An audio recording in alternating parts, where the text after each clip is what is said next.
Hey, what's up guys, it's Liam or Weagle on your Overwatch, back with a new video today. A video that we've pushed back and back and back, the shot calling guide. Very much requested, but kind of difficult to talk about. So before I actually get into it, I feel like there's a couple of disclaimers really that I need to say first. So calling things that your team agrees with and understand is the first part here, because if you're playing solo queue, shot calling can work. I've seen it work many times, but it can also have the opposite effect and tilt people off the side of the planet. So calling solo queuers to do something, even if it's the perfect call, may actually be more difficult for them to try and implement than them playing their own game, especially if they're not used to terminology and stuff, which I will go through in this video. But if solo queuers aren't used to it, they may follow your call, they may try, and then they may want to blame you because it didn't work out. And that's the burden you would take on yourself being a shot caller if you're trying to do it in solo queue. It definitely can work, but it depends on loads of things. It's really horrible, but it depends on like your voice, and it depends where you are. It depends on your region as well. It depends how many people are speaking English, and that's another thing, is language barrier. But with them things out of the way, there's definitely still some helpful stuff I can go through, so I'm going to get into it. The first thing I want to say is that when you're shot calling a lot of the time, it's good to be on a hero that shot calling applies to better, like Lucio for example, or another backline healer, or just a backline character in general. Now, some tanks and stuff you can shot call from, but if you're playing Tracer or Genji and you're in the fight and you've got to make these clutch decisions to get into the fight or out of the fight or get a kill all of the time, it's going to be very hard, not only for you to shot call because you're preoccupied, but also because you don't have a scope of the battlefield. And it's much better to do that from a position where you can see more of what's going on within the game. Now, the most important shot call is team composure. Nobody signed on for you to shot call, and no matter how much you study the game, you're not an expert, and people will get annoyed at you even if your calls are perfect. That's just something that is going to happen. But one thing you can do is use simple terminology, but also give clear instruction too. So if you want your team to keep fighting, literally using the words fight is much more important than saying, this guy's over here, this guy's over there, get him, get that, get this. It gets very confusing very, very quickly. Just using a simple term for as many of the things in the game as possible is what you want to do. So fight. If you want to keep fighting, fight. If you want to run, then literally use the words run. Run away. Get out. Run. You know, we don't want to be saying, well, maybe back up, maybe we should back up. Some people are fighting. You have to be assertive. And if people don't run or regroup properly, that's where you're also going to see more and more issues from this shot calling situation. Now, the next one's very important, which is group. But the issue is, again, especially if you're doing this in solo queue, is what does group mean to people? Because to a lot of people, it means back up a little bit, but keep poking at the choke anyway. And what happens there is your team will then get picked off, further trickling your team, and then while that guy's now will respawn in, the rest of your team are still poking, and then that guy probably respawns, and then someone else gets picked off, and the same thing happens over and over again. You need to make it clear to people when you say regroup that you literally mean back up, back to your spawn. No poking, no damage, don't keep charging enemy ults, just back away. Now, this happened to me on my live stream yesterday, and I was in a game, and I said to people, look, guys, back up, and we didn't, we trickled, we died, and I was like, guys, back up, everyone, all the way, back up, don't poke. And we didn't, and then we won the next fight. Now, it's that simple, but sometimes you may actually have to explain it to people in the game exactly what you mean. Now, another issue is when you can't back up and you can't group and you've got to ask your team to die. Say you've got your Roadhog who's gone on a mad flank, meanwhile the rest of your team's died. The Roadhog's behind them. Trying to get that person to actually jump off the map is something that you need to do. That's a very big part of shot calling, is can you please jump off the side of the map, get it over with, and then we can get back into the next fight. Now, the next one is ult usage, and this is important too. Use ult, simple, just shout, use ults. You don't need to get overcomplicated. If you say, Zavi do this, or you do that and try and couple this, often gets very, very confusing.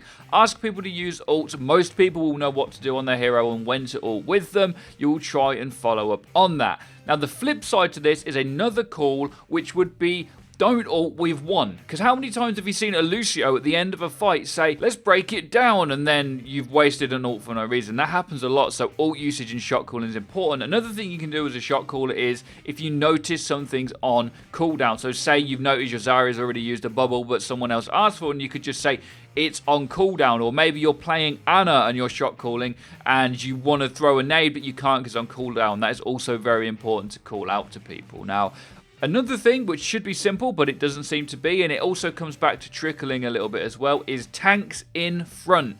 Tell your team to get the tanks in front. How often do you see the McCree going on one trying to shoot shots from in front of the Rhine shield? There's a great big blue rectangle behind you. Use it, and you need to get this across to your team as well. Please, tanks in front, squishies behind or in the middle or whatever, but we do not want a frontline McCree. That is never a good idea. Now, another thing you can do as a shot caller, past this terminology, is to help your teammates out as well. Maybe someone is very, very weak and you notice it, but your team, again, because they're in the front line, maybe they don't so much. Maybe an enemy team is lit and you want to call for someone to jump on it. So you see that it's lit and you say, team, kill this target, kill Roadhog is over there. Now, another one that you can do, and this actually does apply to Roadhogs quite often, is off to the side there's a Roadhog and the other 5 enemy team are in one direction. If you call, team, get the Roadhog, he's on his own, usually that can work. People will follow up on it, you'll jump over to the Roadhog, and then all of a sudden you kill him. You're in a 6v5 in the next situation, which is very, very huge. There's also, can you heal this target on your team? That's if you're not playing the healer yourself.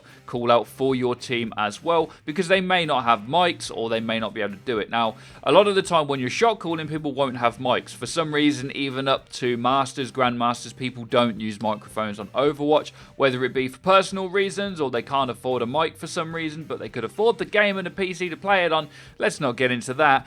But sometimes they won't have mics, so they will be listening to you, but they won't be able to communicate back. So calling for them where you can as well is also very, very important. Now, there's 2 more things I want to get into, and the first one is all of this stuff I've just said. Don't counter call. The worst thing that can happen is when you've got 2 people in the game that are trying to shot call, but they disagree with each other. One of them has to step down, even if they're right and the other guy's wrong. Sometimes you have to play with the guy that's calling the wrong things, because counter calling is the worst possible thing ever when it comes to shot calling, because the shot caller calls to go in, maybe go for a certain target, and then another guy calls something else. What happens is your team end up splitting up and you get destroyed. Then the blame game comes out. You should have listened to my shot call, or why didn't you do this, or why didn't that happen? Benefit the doubt is very, very important in Overwatch 2. I mean, again, on live stream the other day, I got ulted 4 times in a row. Nothing I could do, so I looked like I was playing terrible, and my team were mad at me.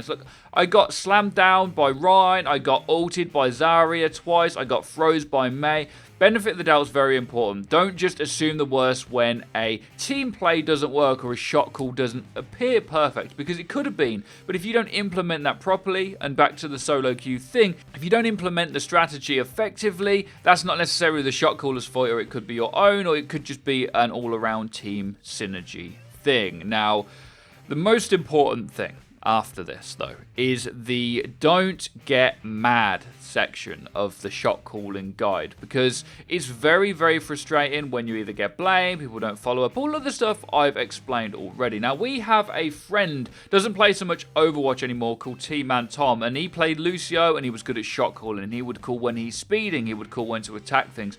But the most impressive thing that he did when doing all of this was he didn't get mad at the team. Now, if he called it and it didn't work and they got mad at him or someone else, he would be like, look guys, it didn't work, regroup, and he would keep very calm and collective all of the time, which is something I know that I struggle with and FREEDO on this channel struggles with, because sometimes people are just relentlessly toxic, and you have to try your hardest, especially as a shot caller, to dim that down as much as you can. If you've got someone that's not going to listen, then yeah, you may have to mute them and try and coordinate with the rest of your team and see what happens. But if you also get mad, again, that's one of the worst things that can happen, along with counter calling, because that is never a good thing. So guys, I hope this wasn't too all over the place. Use simple terminology. You've got to hope you've got the right voice for it too, because some people just won't listen to some. I know some guys that try to shot call and it never works for them, whereas others, it works constantly. So there's a lot of niche things in with this, which is why it took a long time to do the video, but I do hope it helped some of you. It will of course be more effective with the more people you're playing with that you know. The more solo queues you get will be way more difficult to implement. So let me know what you think. Be sure to check out our Twitter, our Discord, where you guys can group up with people and shot call for them. You can also check out our Twitch, where we stream just about every single day, and we're starting to have a lot more fun on that. We play with viewers, we play with friends, we do six stacks, we do solo queue, we play with goals, we teach people how to play, we do all kinds of crazy stuff. Be sure to drop a like and subscribe if you guys enjoyed, and have a great day as always. Take care and peace, people.